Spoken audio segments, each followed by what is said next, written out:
গোয়েন্দা পুলিশের ডিবি হেফাজতে থাকা বৈষম্যবিরোধী ছাত্র আন্দোলনের ৬ সমন্বয়ককে ছেড়ে দেওয়া হয়েছে।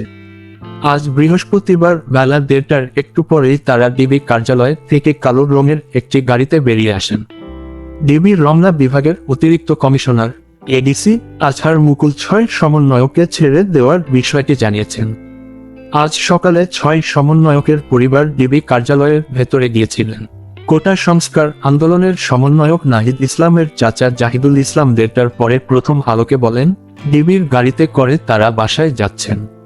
কোটা সংস্কার আন্দোলনের সমন্বয়কদের মধ্যে প্রথমে ৩ জনকে গত শুক্রবার বিকেলে ধানমন্ডির গণস্বাস্থ্য নগর হাসপাতাল থেকে তুলে আনা হয়। তারা হলেন নাহিদ ইসলাম, আসিফ মাহমুদ ও আবু বাকের। তাদের মধ্যে নাহিদ ও আসিফ সেখানে চিকিৎসাধীন ছিলেন। বাকের তাদের সঙ্গে ছিলেন। পরদিন সন্ধ্যায় সার্জিস আলম ও হাসনাত আবদুল্লাহকে নিয়ে আসে ডিবি। এরপর রোববার ভোরে মিরপুরের এক আত্মীয়ের বাসা থেকে তুলে আনা হয় নুসরাত তাবাসসুমকে।